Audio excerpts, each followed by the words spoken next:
খুলনা প্রকৌশল ও প্রযুক্তি বিশ্ববিদ্যালয়ের সাধারণ শিক্ষার্থীদের উপর হামলার ঘটনায় বিশ্ববিদ্যালয়ের পক্ষ থেকে অজ্ঞাত ৫০০ জনের বিরুদ্ধে মামলা করা হয়েছে।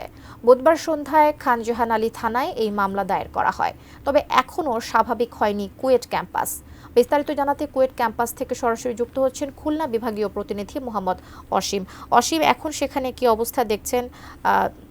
আইন শৃঙ্খলা রক্ষাকারী বাহিনীর মোতায়েন করা রয়েছে কিনা, বা এখন কি অবস্থা সেখানে দেখছেন?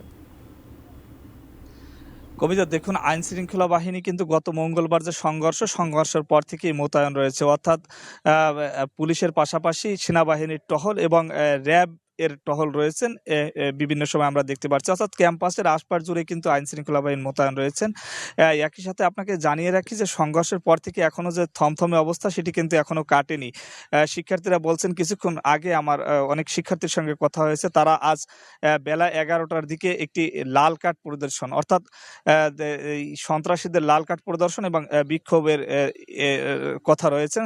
তারা বলছেন যে তাদের যে 6 দফা দাবি ছিল, 6 দফা দাবি কিন্তু মেনে নেওয়া হয়নি। সে কারণে কিন্তু তারা এই বিক্ষোভ এবং লাল কার্ড প্রদর্শনীর ডাক দিয়েছেন। আর গতকাল থেকে যেহেতু একাডেমিক ভবন এবং প্রশাসনিক ভবনে আন্দোলনকারী শিক্ষার্থীরা তালা ঝুলিয়ে দিয়েছে, সে কারণে কুয়েটের যারা কর্মকর্তা কর্মচারী রয়েছেন তারা কিন্তু সকাল থেকে কেউই ভিতরে প্রবেশ করতে পারেনি। তবে তাদের মতো করে তারা এসেছে। আর শিক্ষার্থীরা বলছেন যে তাদের একটাই দাবি এখন, যে ভিসি, প্রভিসি এবং ছাত্র বিষয়ক যে পরিচালক রয়েছেন তার পদত্যাগ, অবশ্যই তাদের পদত্যাগ করতে হবে। এবং তারা বলছেন যে গতকাল সিন্ডিকেট সভায় যে একটি সিদ্ধান্ত হয়েছিল যে শিক্ষার্থীদের পর্যাপ্ত পরিমাণ নিরাপত্তার ব্যবস্থা করা হয়েছে, তবে শুধুমাত্র সেটি কাগজ এবং কলমের মধ্যে সীমাবদ্ধ রয়েছেন, তবে শিক্ষার্থীরা তাদের নিরাপত্তাও পাচ্ছে না। সে কারণে তারা বলেছেন যে এই তাদের যে সিদ্ধান্ত, সিন্ডিকেট সবার যে